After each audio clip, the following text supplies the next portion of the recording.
City of Ann Arbor 2018 Sustainable Ann Arbor Forum, Civic Life in Ann Arbor, in partnership with the City of Ann Arbor. I am very excited tonight to hear from our panelists on this really important topic. Sustaining civic life in Ann Arbor is really near and dear to my heart, and I'm excited to hear the different perspectives that our panelists bring. I'm just going to quickly introduce them, and if there's anything else you all want to say about yourselves, you can stick that on the top of the answer to your first question. Patrick Campion is Program Director for WEMU. Neel Hajra is CEO of the Ann Arbor Area Community Foundation. I have a name tag if you forget. It's very permanent, too. Yeah. Ashley Blake is with Avalon Housing, does community outreach. And Lynn Song is Vice President of the Ann Arbor District Library Board, among many other things. So this is our group, and we're really excited that you're all here. Thank you so much for that. And I'd like to start out with kind of a big picture question.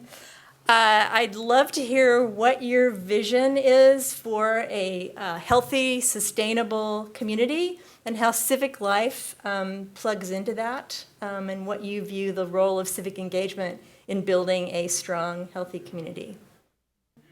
And I can start. Go ahead. Okay, go. I've always got plenty of things to say. Hi. Just out of curiosity, too, how many people here listen to WEMU? That's great. Thank you. Thank you very much for that. You'll hear all about our pledge drive starting next week. To start small and kind of scale up from our very unique perspective on the world, I just wanted to say that Washtenaw County in particular, but Ann Arbor specifically, is one of the best public radio markets in the country. NPR has one of the strongest footholds here. More than 25% of the 300,000 people in Washtenaw County that are age 12 and over listen to an NPR station every day. There are 8 you can listen to inside this county at some point or another. And the reason I'm bringing that up is our listenership, NPR's listenership, skews very, very high on the desire to be civically engaged in a personal and meaningful way, meaning not just I vote once every couple of years and I'm civically engaged. I mean, doing activities like what would support our choosing to have a programming option every week that talks just about civic engagement.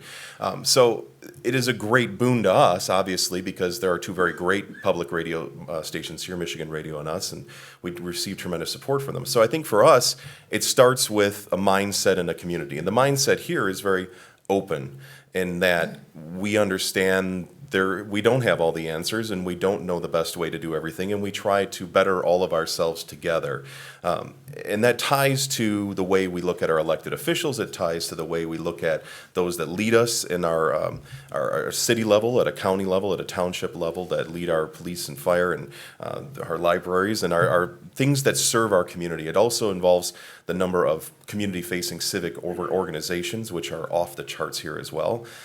So from our perspective, it starts with a willingness to open your mind and look at other viewpoints and receive lots and lots of information and process that and make decisions on how you can be involved moving forward.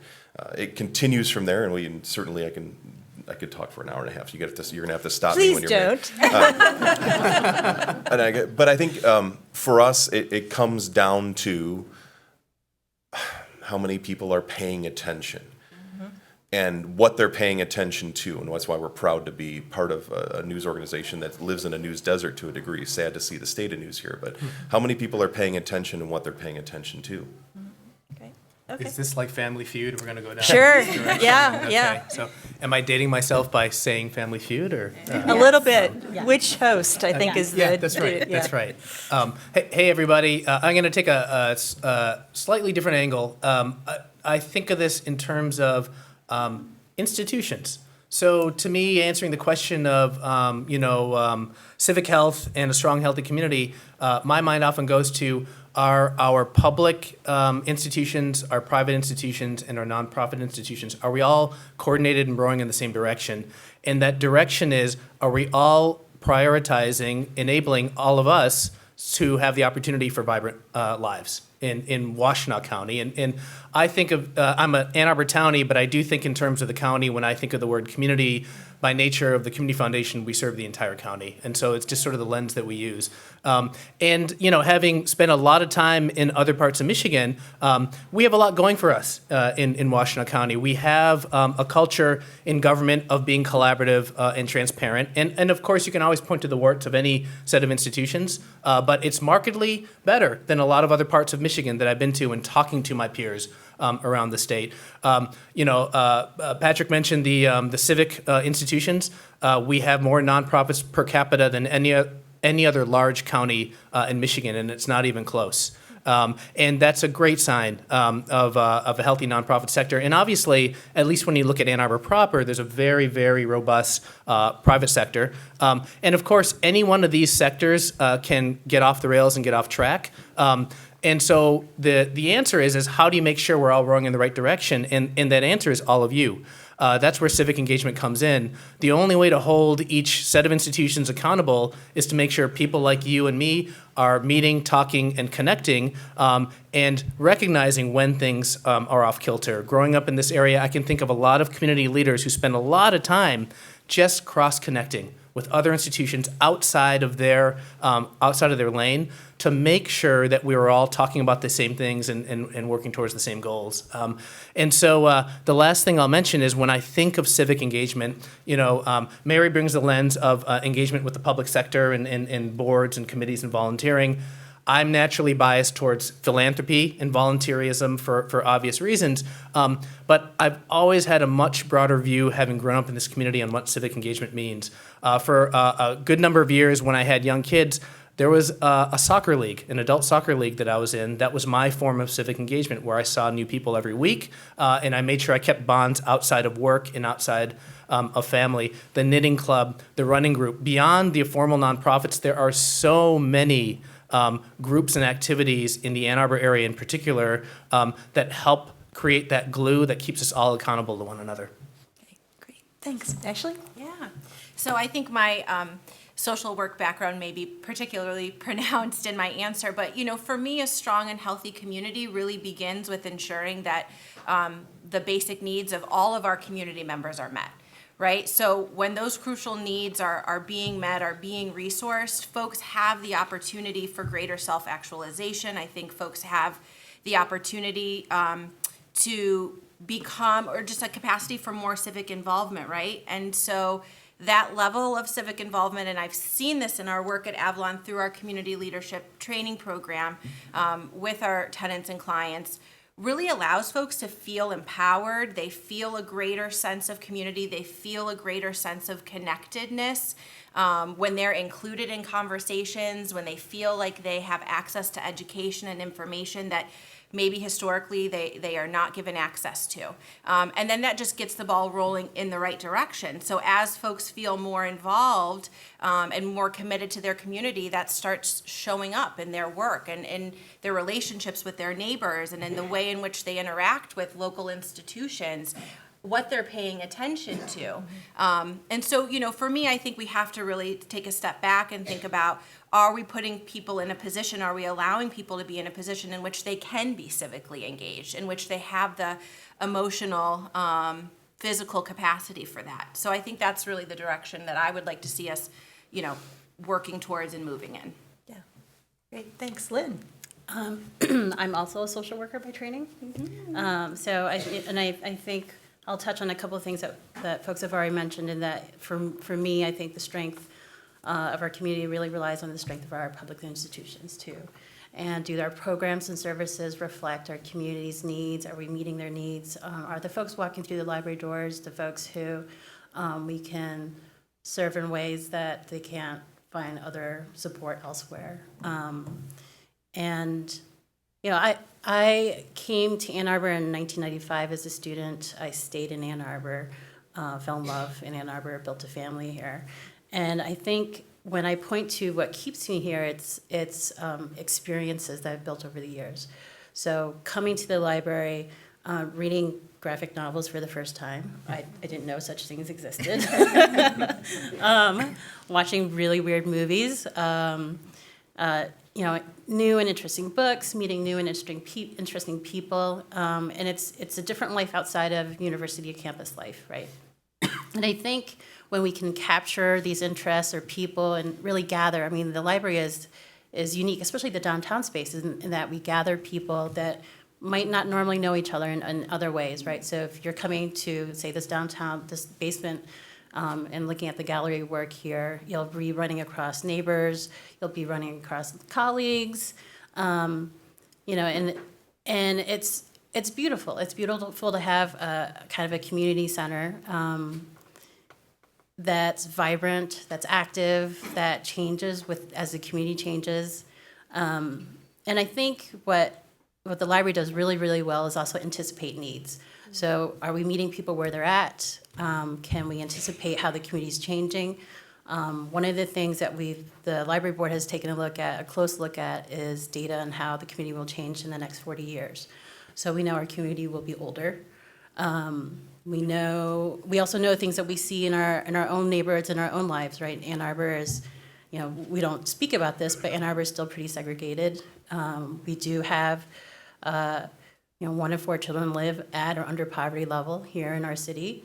So we have challenges that we still need to face. And how do we address these challenges with better discussions, better conversations? If they're not at the library, hopefully they're in your neighborhood, at your neighborhood park. Outside of library duties, I tend to host potlucks in our neighborhood during the summer. And we get about maybe 40 to 60 kids and families to come together on a regular basis. And I feel like sometimes we kind of assume these civic or political discussions happen online or maybe depending on where you work, at work, but we don't do it socially as much as we probably should. And this is where we can recruit folks, right? So how do we keep the interest going? How do we keep this love affair with Ann Arbor going in ways where we can encourage folks to care about issues, the challenges that we're facing, our community, our greater community is facing? How do we get people to act upon their interests and the issues? How do we get them to run for office? How do we get them to support folks running for office? How do we get them on committees? How do we get them to volunteer for Mary Morgan? Be on our board, donate. I think the thing that keeps our community vibrant is that we engage folks in fun and new ways.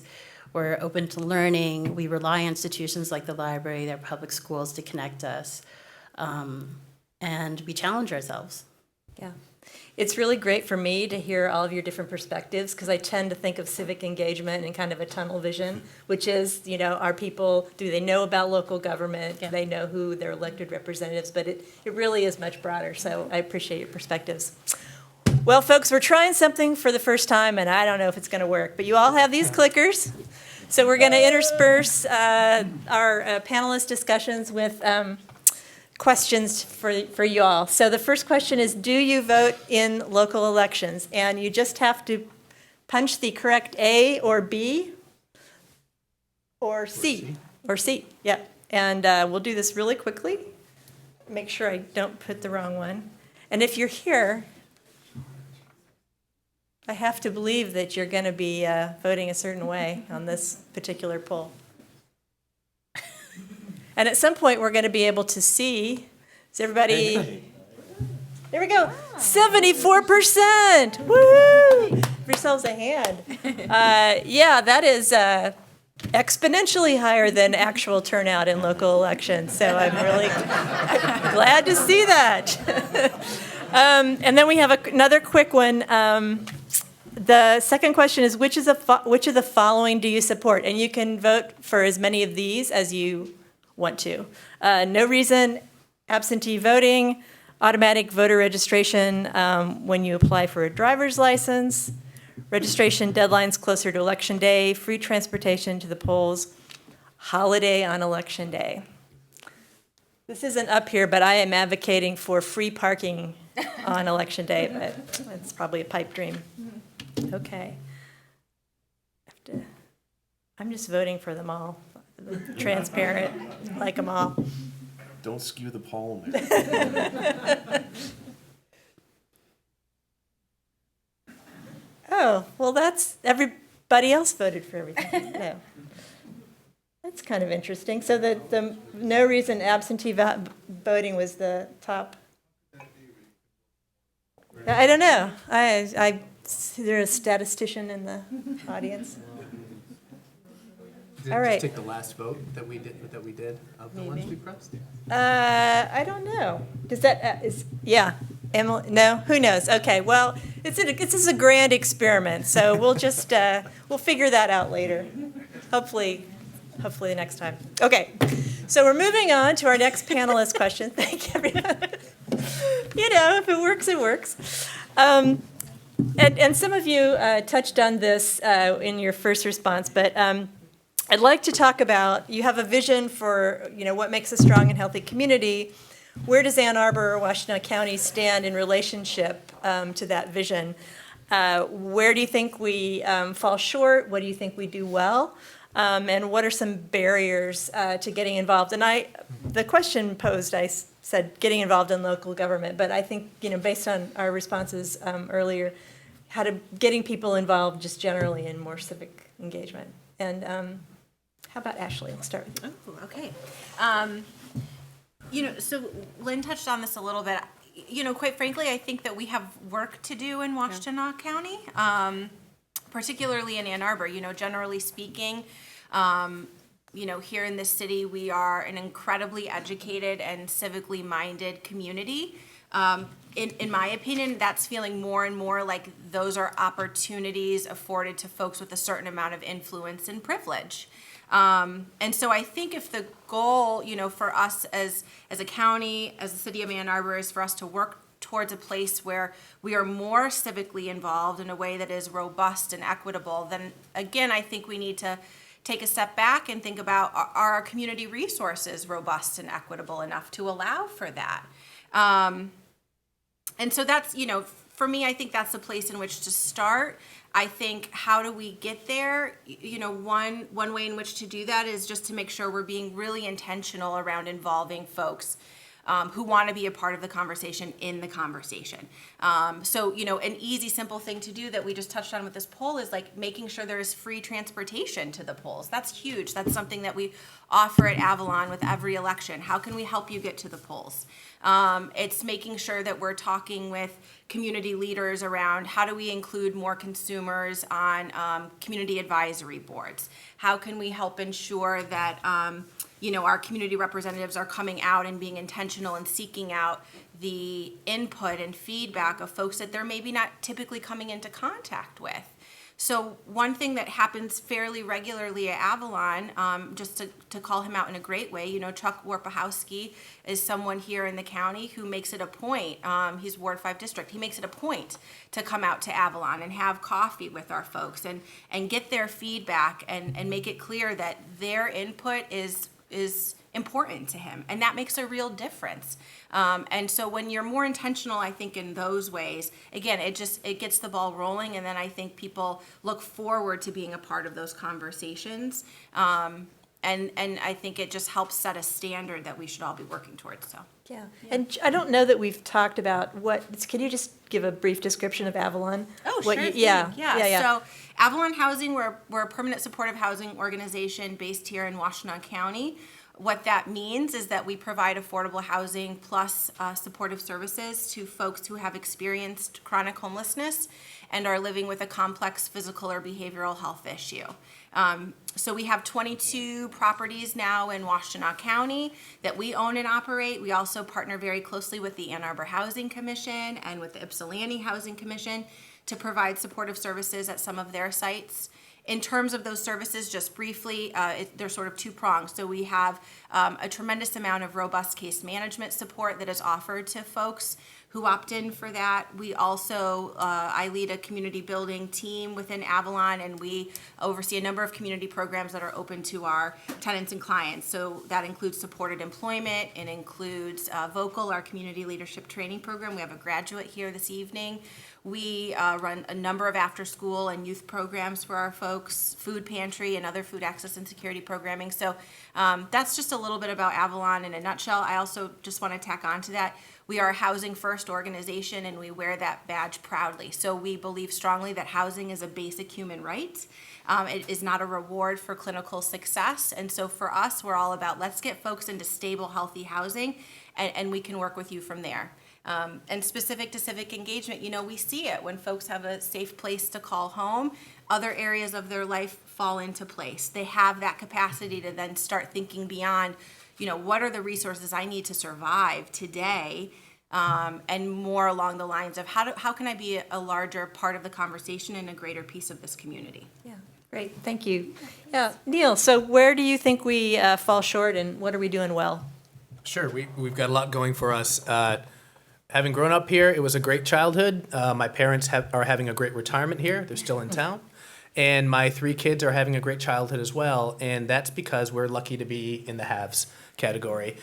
So I just want to share a few things. And what's interesting is I've lived here my whole life, and this all still came as a shock to me. So Lynn already mentioned 25% of kids in, you said Ann Arbor, are in poverty. So 25% of households in Washtenaw County don't make enough to meet their basic needs. And don't let that number just kind of pass you by like it's another stat. That's shocking for a community that has so much pride in how vibrant and successful we are, right? You've heard a lot of the pride up here.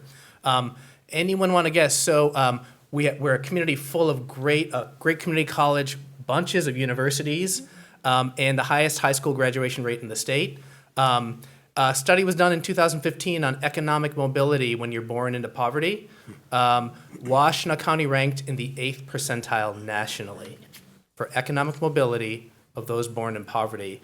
And you start realizing, again, there's the haves and the have-nots, and we have not done a great job of bridging that divide. And in fact, data shows that it's actually becoming more severe. So for all the great things we have going for us, the question becomes, well, how can that be? And from my perspective, why are so many people so surprised when I talk about this? And that gets us right back to civic engagement and connectivity.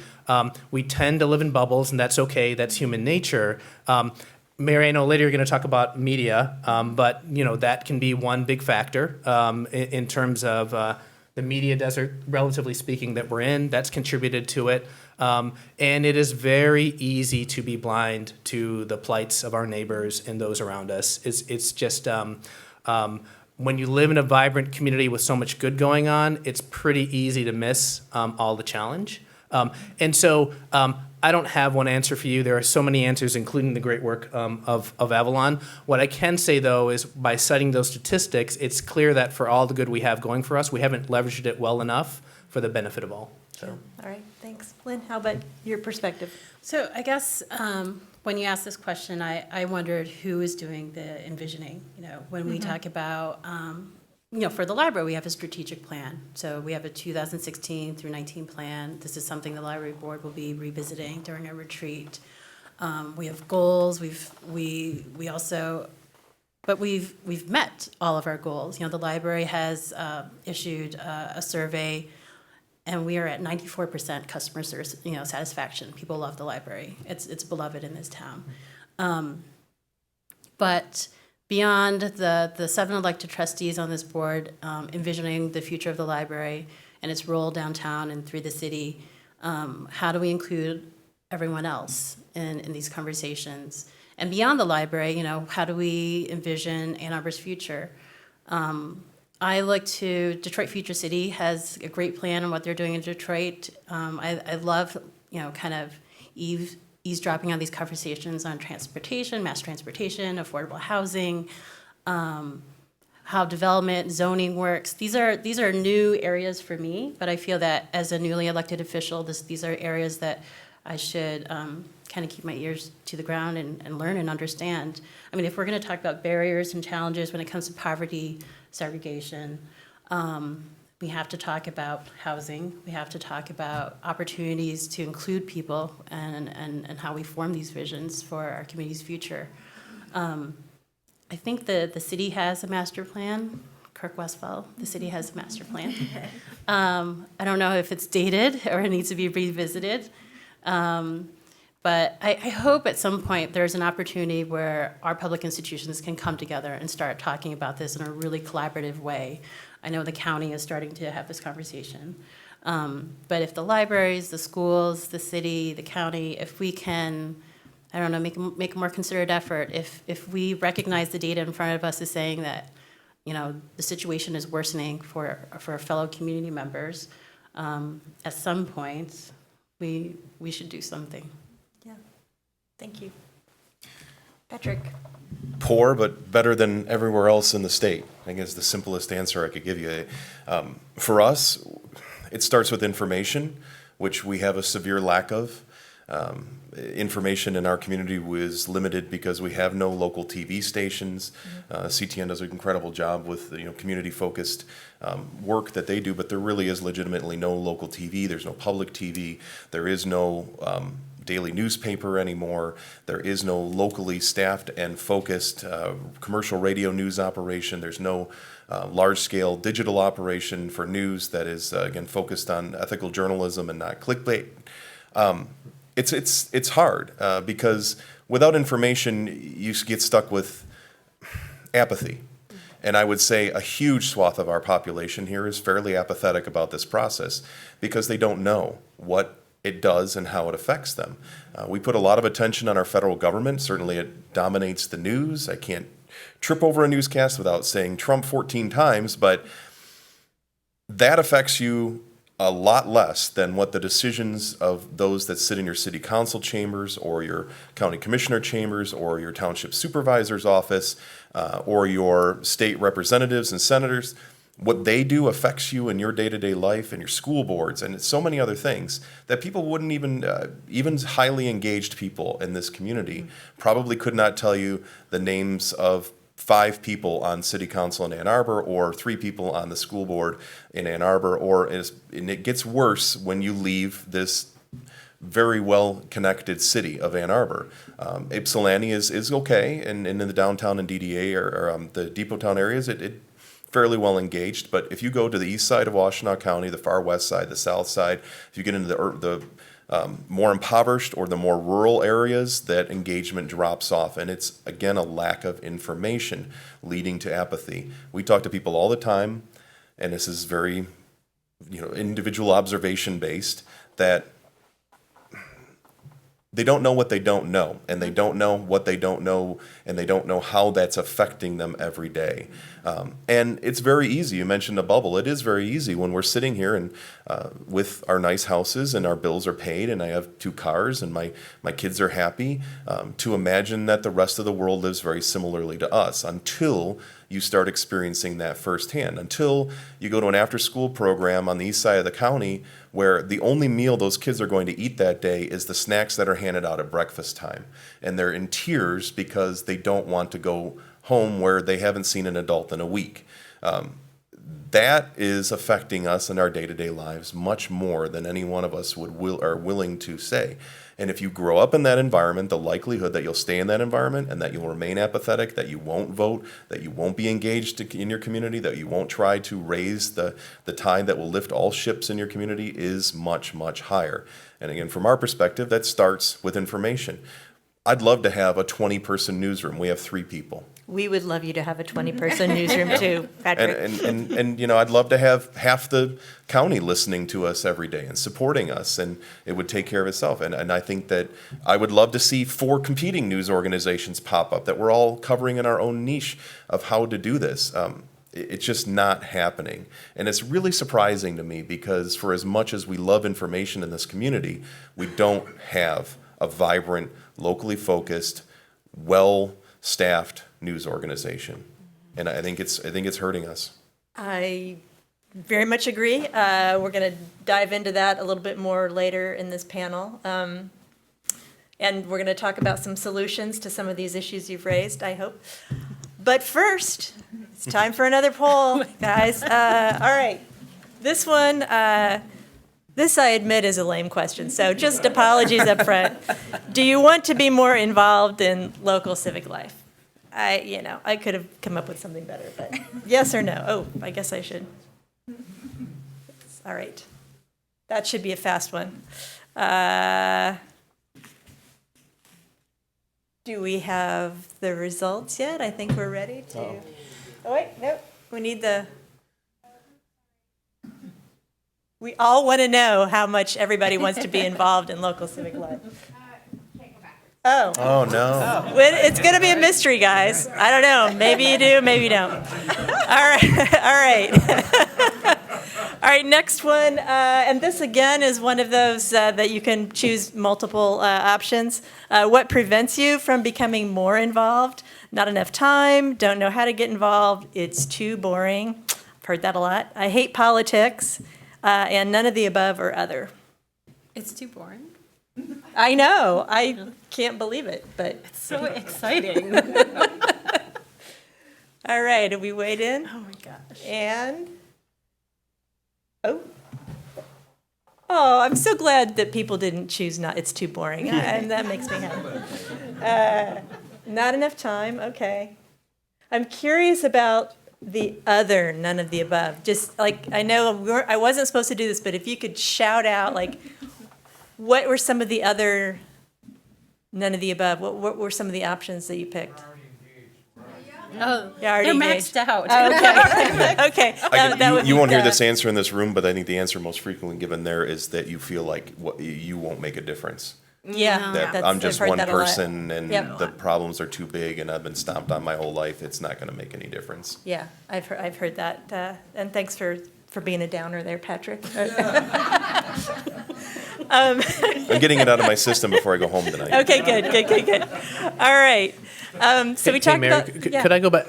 Sure. The third bullet question, I just wanted to address, you had a question about what is a barrier to more civic engagement Yes. with the government or public Yes. committees and boards. I'm rooted in philanthropy. The foundation works with over 400 volunteers a year, and that's nothing compared to the total volunteer force that engages with nonprofits. It's incredible. And I'll tell you, whether it's Avalon Housing or the Community Foundation or whoever it is, everyone who volunteers through nonprofits is thanked constantly, and rightfully so, right? The thanks when you show up, thanks when you leave. You did a bad job? Hey, thanks for trying, right? Now, let me contrast that with, and I'm on the Board of Health for Washtenaw County Public Health. So I've been engaging more and more with folks who serve in volunteer capacities with local governing bodies, and they don't get thanked, like, ever. In fact, they generally get yelled at if it's any kind of interaction, and I'm really struck by that. I'm always stunned at watching city council people, a couple in the room, and commissioners go through the hate fest that is the kind of the downside of civic engagement. And so I think, boy, with so many nonprofits and so many volunteer opportunities, I can totally see why people want to wander down to Avalon and make a difference, and may not want to do the same thing with the Housing Commission, for example. It makes a lot of sense, and there's such a huge contrast that I see in those two worlds. It's incredible. Yeah, and I think another side of that, I've had people who have applied for volunteer positions at the city or county and heard no response. So sometimes there's not a great communication. Ooh, can I share my exchange. cynical answer then? There are elements of those in power that don't want you to be involved, that want you to be ignorant of the process and how it impacts you. I think that's true, and sometimes it None of those people are in manifests- this room. It manifests itself in different ways. But the other thing is, there's not, as far as I know, there's not any time when all of the volunteers for the advisory boards and commissions for the city, for example, come together to celebrate their awesomeness. That would be a great thing, I think, to have like a big party at City Hall or for the county or even for all of the public entities together where it can be a public thank you for doing the work that you do, for things like that. No, but I totally agree. Thank you is not said enough. But I think there's also kind of a general lack of awareness on how institutions function. Like, how do they actually work? Yep. Who do you talk to if you have an interest? Yep. How do you even run for office? What do our elected officials actually do? Honestly, I think there's a lot of confusion around Right, it. If right. you don't watch city council meetings, or if you're not one of the 5 people watching the library trustee meetings on YouTube live streamed every month, I think people are at a loss because I think we take for granted how well our institutions are run because of the excellent staff that we have. I had joked with Josie earlier this month saying that, I think a lot of ways the library is kind of like amazing parents who make sure everything's taken care of. The sewage might literally back up in the basement and the first floor, but you still get to go to school, you're clothed, you're taken care of. You're not always aware of the crises, the needs, and you don't always know what you can do to help, right?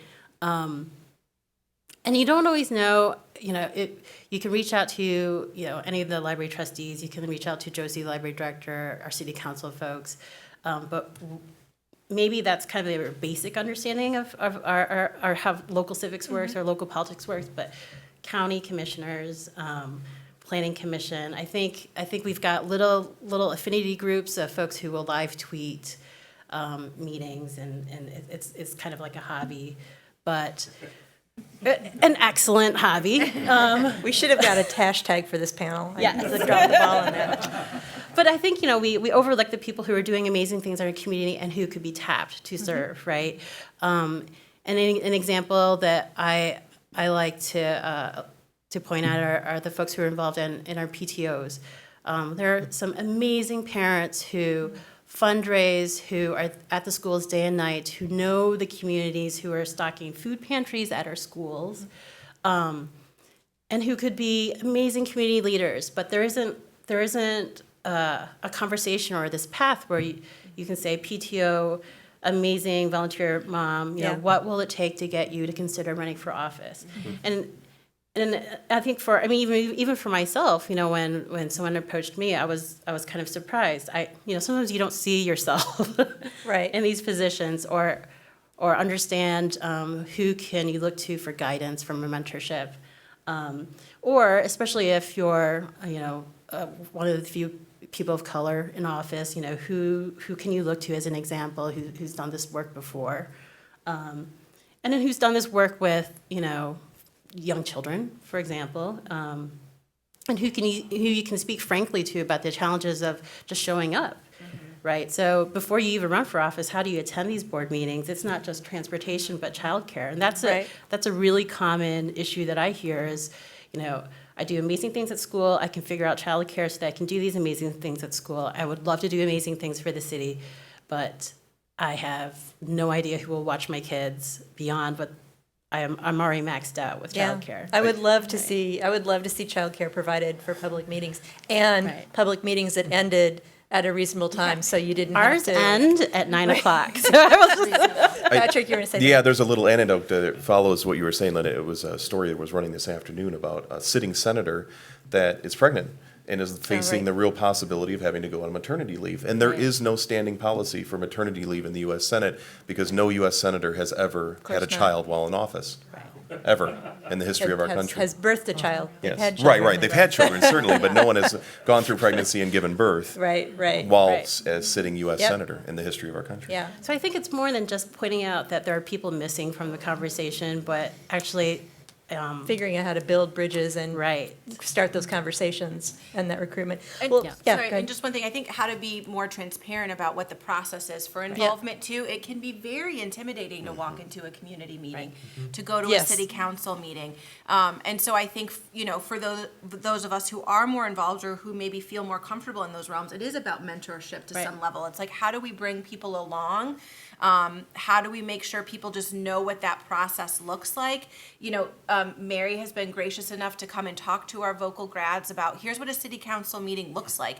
Let's watch one together. Let me walk you through the steps for people, because that's just not information that everybody is privy to. And just that conversation alone, I think, opens up a world for people. So they go from feeling intimidated to feeling like, oh, I can do this. I know what I'm walking into. These guys are just schmoes like me. I mean, so I appreciate you bringing that up. It's like, how can we bring folks along that are sort of, just less Yeah. involved and maybe a little intimidated by the process. Yeah, well, we've already started talking about that, but I'd just like to pivot to the solutions for some of these issues that we've raised. What can we do as a community to overcome some of these barriers? Like, what institutional changes need to happen? And where are the community resources for doing this kind of thing? I just want to say that in some ways we need to bust a mystique that only a certain kind of person can be involved at a higher level of engagement. And I'm not just saying politics, but on community boards and things of that nature. That obviously I approach this from a very different perspective, but if I was 15 and living in Ypsilanti and black, I would look at our leadership and go, wow, none of those people look like me. None of those people came from where I live. None of those people act like I act. How could I ever live in that world? Obviously, it's not meant for me. So I think a big part of it is breaking down that barrier. I think we are in some ways purposefully complex in the way that we do business at even a very local level. And that, again, is a barrier to entry for a vast number of people. If you don't understand how civic codes work, you can't sit through a city council meeting because you won't know what they're talking about 80% of the time. And that's intimidating to people. And people don't like to be intimidated. They like to be comfortable. So some sort of translation from the code, the Roberts rules, the formality. Yeah, and I think it starts, again, I know we hammer on information a lot, but it starts on being informed. Where should I show up? What are they going to do? What is my part in that process? When do I speak? When do I not? If I want to get more involved, what are my opportunities? A vast majority of people can't even begin to answer those questions, and that's unfortunate because, again, we go back to that barrier, that information barrier. For some people is purposeful, that they don't want other people involved, but for many, it's just a side effect of assuming that other people know things that they don't.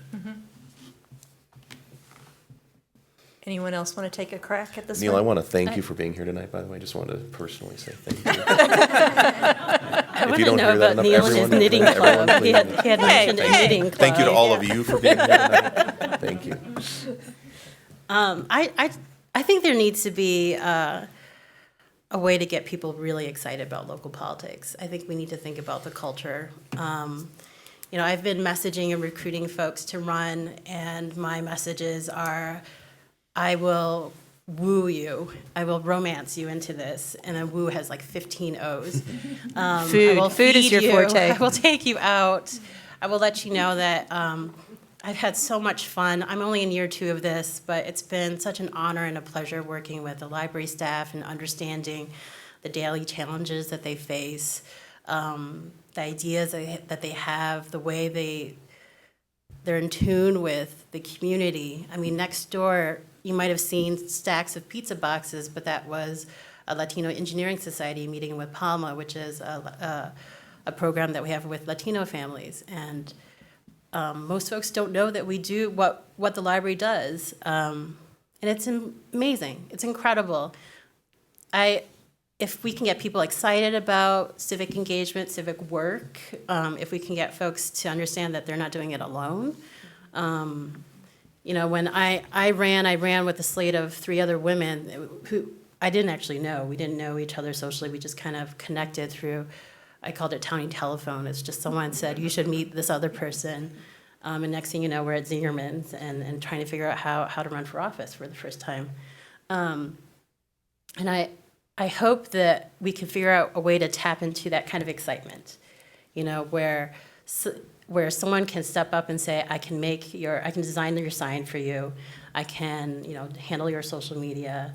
I can help fundraise for you. Don't be intimidated and think that you need a lot of money. We ran our campaign on $700 each, so that was a campaign that cost $2,800. We each had about 28,000 votes.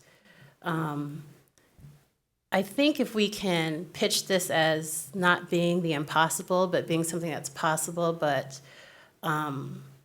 just really incredible. I mean, my youngest daughter actually thinks I work for the library, that I'm the boss of the library.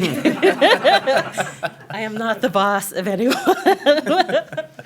But this is something that I think that we can demonstrate to our children too, is that, it's the mom that's at pickup at after school who runs carpool is also someone who can run for office. So it sounds like that's a very personal connection, Yeah. relationship building. Is there any kind of institutional leadership that can play into some of these issues? Do you see? So the library has a candidate meeting every year. So we have one that's coming up in June. I think Josie said June 25th, 26th here in the downtown library, 6:30 to 7:30. And that's where trustees will come and just walk you through pulling petitions, advice on understanding the library budget, the strategic plan, meeting staff. I think that might be unique to the library. Anybody here from the county or the city? Is there something similar that I'm not aware of? Or the school board? Where you invite people to run against you. Citizen Academy. Yeah. The school board does, okay. Yay. Thank you, Moni. So that is one example of an institution that can kind of take a leadership role in doing some of these. Because my fear is that some of these solutions are, like people need to do X or people need to, and that then it's left to each of us individually. And looking for systemic solutions, I think, is something that as a community I would like to see us explore a little more. And resource, where can we find the resources for some of these things that we're talking about? I would like to see kids more engaged Yeah. and more Yes. active. We dug up, my husband has this, a newsletter that he had for his neighborhood back from 1988, and it was the Song Family Times. And it looks like we're going to try to revive this in our own neighborhood. But I would love it, I drag my kids to these meetings because they just have to come to these meetings. And I might park them in the back. But they still listen, they still see the work being done. But it would be great if we had more young reporters, kids doing neighborhood association newsletters, podcasts. You were talking about podcasts. Because I think there's been research that's coming out saying that if we expect a stronger, more engaged community, it has to start early. I don't think local politics per se are part of many school districts' core curriculum. That they feel, and I have 5 kids and that are 15 and under, I could tell you very much, they all feel like decisions are being made by people they don't know very, very far away, and they have no idea why. And they feel like that it leads to that initial sense of there's nothing I can do because it happens so far away. I'd love to see, like on March 14th next week, there's across our country probably going to be one of the largest teenage engagement opportunities in our lifetime, that kids are going to walk out of schools all over our country to demonstrate against this continued violence that has happened in so many times in tragedies in our schools. It's unparalleled, it's unprecedented. Not since the 60s have we seen that level of civic engagement for people that age. But fundamentally, they have no idea what they're doing besides demonstrating. They know that they're upset, they know that they have power in the force of numbers and demonstrating, but they don't know really fundamentally how they could enact change at a local level or a state level or a federal level, because no one's ever taught them about how all that works. Right. And I know here we have students showing up at public meetings, but it's like parachuting in. So you come, you stay for an hour, you get an agenda signed, but there's no prep work and there's no follow-up. So I understand the reasons for that, but as a community, are those kind of touch points where we can say, okay, the government teachers in our high schools send the kids. How can we support that work and make it more meaningful somehow? And who is the we there? Is it an organization like CivCity? Is it through the PTO, or is it through some other entity? Can I just mention, just think about systemic solutions. I want to draw an analogy. So we're one of 750 community foundations throughout the country. It's a common model. And a given in our field is that we invest in philanthropic education for elementary school kids. Most community foundations do that. Our example is we have a youth council of high schoolers who give away over $80,000 a year, but their favorite program is they give $100 mini grants to teams of 5th graders to engage in philanthropic projects. That's that awesome. culminates in at Eberwhite is a great host, and there's hundreds of kids talking about their projects with different nonprofits. The reason I mention that is We know it works because later a lot of those kids then vie for our youth council, so we know we've planted the seed. I can't think of any analogy in terms of the same thing. It's not an expensive program. It costs the youth council of probably $1,500 to $2,000 to do, and yet you get hundreds of kids engaged directly. So is there a civic engagement analog? And I understand a lot of the kids are going to move away, but you've still done good for the community Right. by doing that. So the cost doesn't have to be high for there to be systemic engagement in solutions. Yeah. Just like our worst behaviors are generally learned behaviors, so are our best behaviors. And learning how to engage and learning how philanthropy works and the importance of philanthropy at a very young age carries through for a lifetime, just like a feeling of apathy would carry through for a lifetime. And I think it'd be much easier to get at an 8-year-old than it would a 45-year-old that's very set in his or her ways. You have to be carefully taught.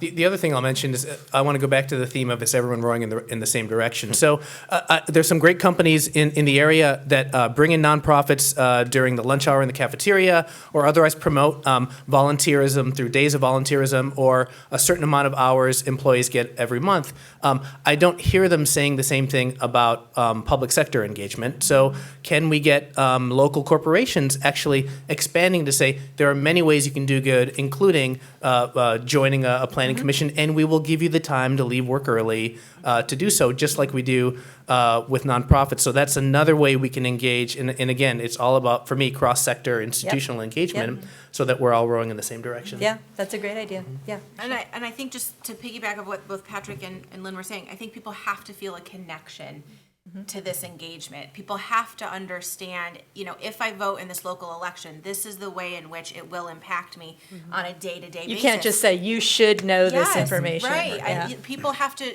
inherently understand that and have some motivation around that. And so I think the good news, in regards to that is that's fairly easy to do, right? I think it's easy to sit down and have intentional conversations with folks around this issue and to explain that for folks and provide that level of education. So I don't think this is an insurmountable barrier by any means. We can do the work, but I think we have to do the work. Right. And I think it's also identifying individuals or institutions that actually will take on that responsibility. And which sell is it. Right. And sell and it sell it well. to make it fun. Make it fun, yes. Yeah. Okay. Time for another poll, audience. All right. This one is another yes, no, or it's just yes, no. Do you feel well informed about what our local government is doing? And weigh in. I love seeing that number go up. All right. No. Okay. Almost 70% of you say no. I guess that's no surprise. The next one is another, you can pick as many as you want. Or actually, this one asks for your preferred way to receive local news and information. Sure, you can pick more than one. Radio, print publication, email, social media, or word of mouth.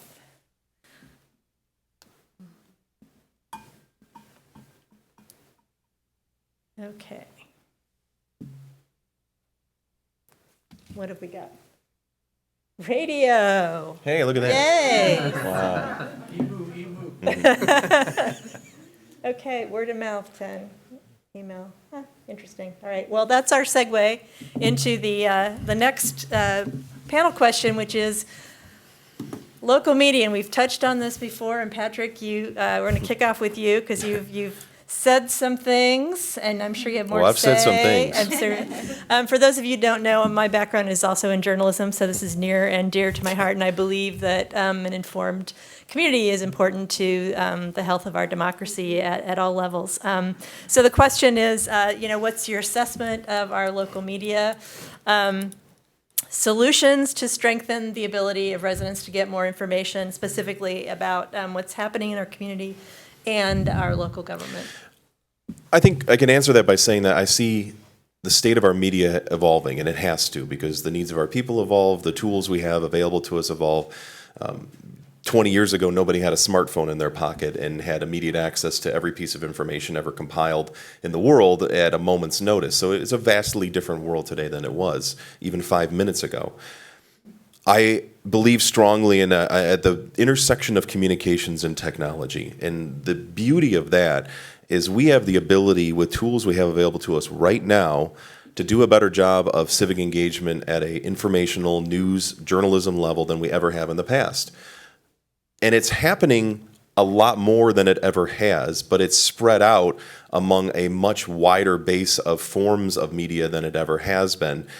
And what we've found is those forms of media become subdivided by interest or belief. And this is incredibly dangerous because the more you get sucked into an echo chamber, the more likely you are to believe that your beliefs are fundamentally correct and everyone else's are wrong, because you have verification constantly that you're right. I think a single source is bad. I think a varied source of information is incredibly important, but I think it needs to be representative information. We had a very interesting conversation the other day about the number of small blogs that exist just in neighborhoods in Ypsilanti. Like, for example, the West Willow neighborhood has a podcast and a blog. And College Heights has a community blog. But nobody's taking those and compiling those into a place where everyone can get at them easily. So my vision for what we could do better is using having somebody give us a lot of money and using the tools and the technology and the resources we have to craft an almost unlimited source of information for accommodative, from very, very tiny single-person type journalism up to collaborative, large-scale, professionally staffed journalism, moderated by a representative force of the community that just allows you to access way more than you have now. And I know I'm vastly oversimplifying it. The one caveat to that is sitting in the middle of that has to be a strong standard of ethics. And if you don't have that, you lose. You put up social media for a source of information. Social media is the greatest danger to our society that we've faced in our lifetimes. I can say that flat out 100% to be true.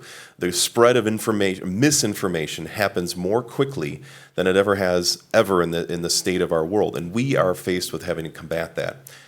30 years ago, if I were to propose the off-the-wall idea like the earth is flat, I would have had to get that message in front of 1 million people. My options would have been to get into a network television broadcast and somehow convince a producer that I was scientifically correct and get it exposed that way. Or write a newsletter and hope a bunch of people found it on street corners where I handed it out. Today, if I want to get my message in front of 1 million people, I spend $1,200 on Facebook. And I can get my message in front of 1 million people. And I can show you conclusively how easy it is to manipulate the flow of information, to make people think that you are a valid source of information, you're speaking the truth, and you have scientific backing to the research that you're putting forth. It's incredibly easy. So it starts, going back to the kids, it starts with educating children on how to Be critical readers. Right. Trust but verify. Yes, critical readers. But from there, I think community-based journalism cooperatives are our future. I really do. There are some excellent ones all over the country.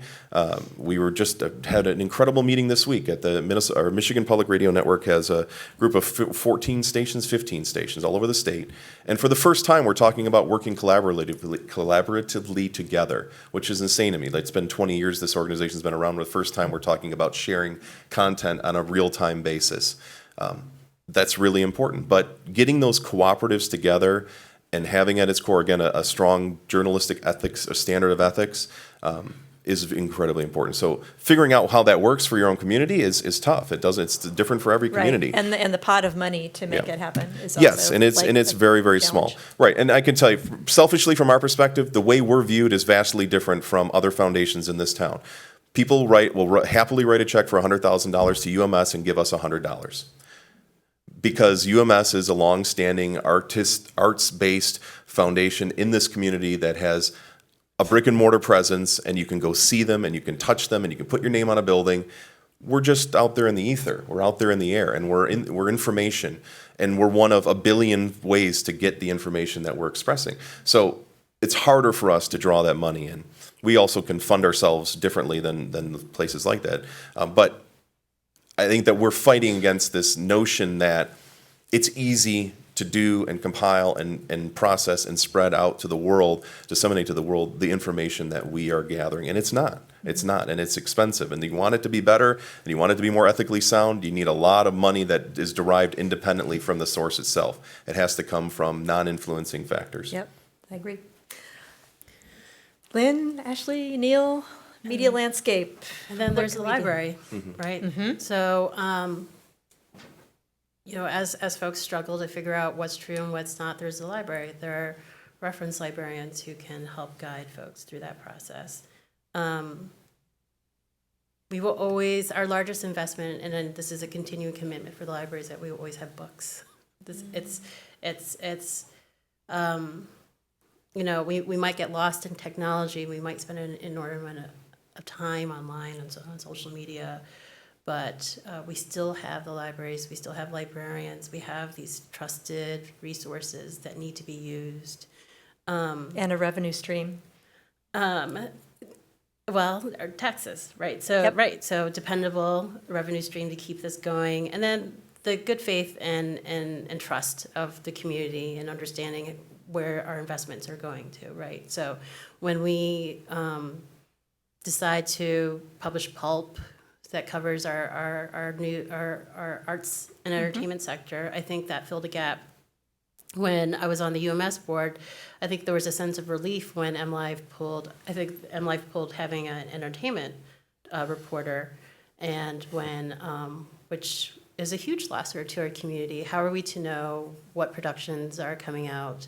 How are we to, in a town like Ann Arbor where the arts community is so strong, how are we to plan our lives, to a certain extent, and expose our children to opportunities that, honestly, aren't available elsewhere, right? Ann Arbor is special. I mean, we're surrounded by art here.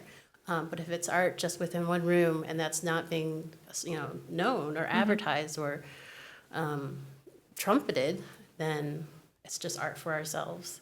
So, I was really, really happy to see that, this is before I came on board as a trustee for when the library came up with Pulp. We also have a news archive that's used extensively. But I do worry. I worry that we don't, it's one thing to archive and it's another to worry about not having something to archive.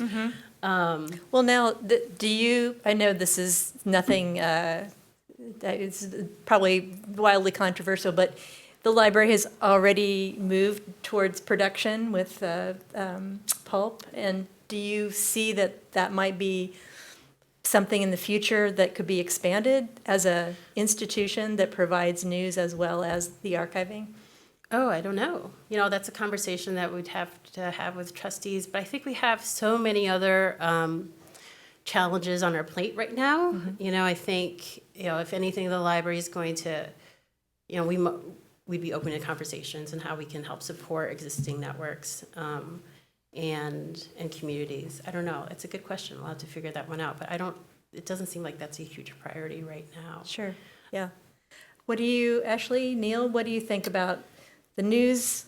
How can we as a community bolster the information that residents have access to?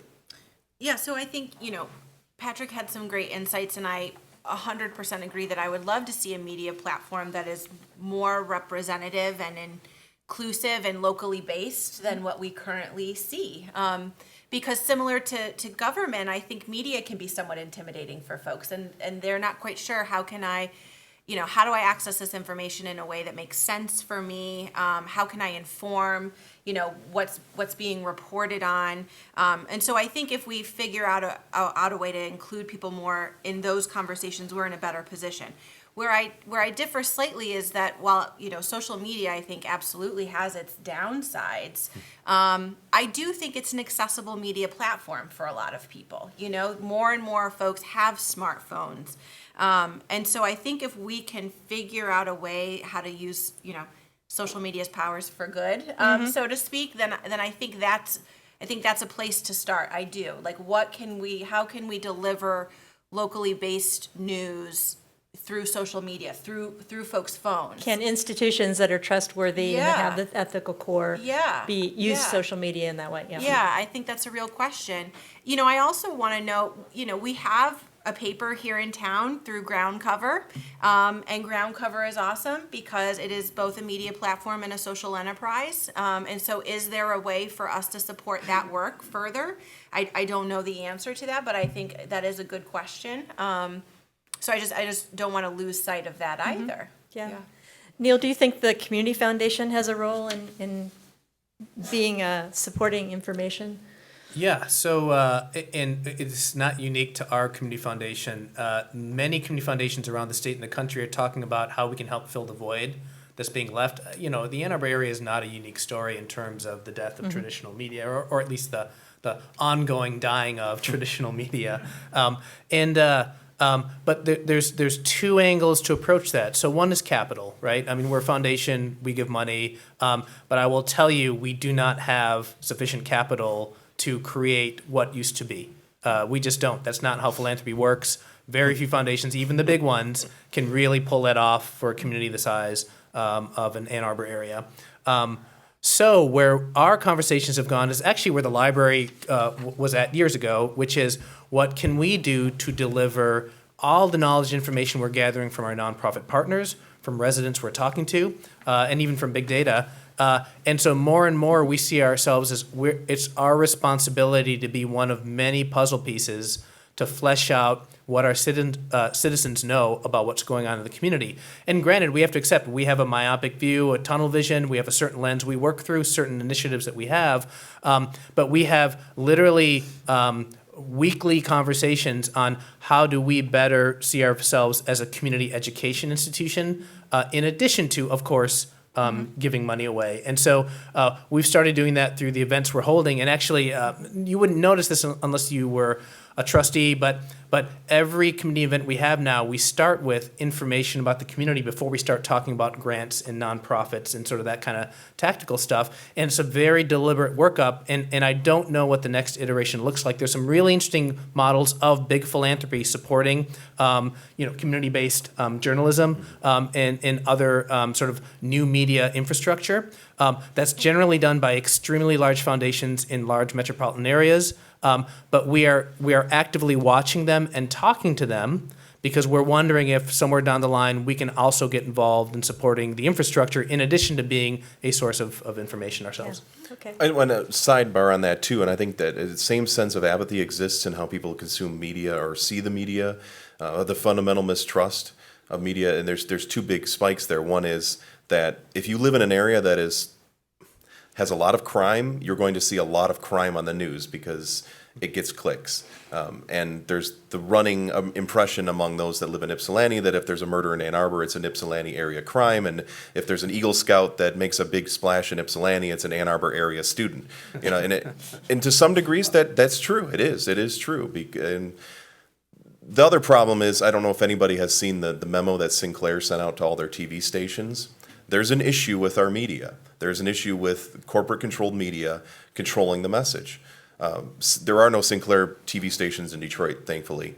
But they sent a memo to all of their stations across the country that they wanted all of them to read live on the air. I have friends that work in the media that have quit over this recently because they want them to read a statement that says, you can't trust anyone else but us, basically. That everyone else is lying to you except for us. Which is so dangerous. It's so dangerous, especially when you know the fundamental mindset behind Sinclair. It's really, really dangerous. So I think overcoming those things starts with a strong community foundation or a community-led cooperative that doesn't rely on advertiser dollars or doesn't have an agenda behind it besides community service. Yeah. I hope I live to see the day. This program was recorded on March 8th, 2018 at the Ann Arbor District Library.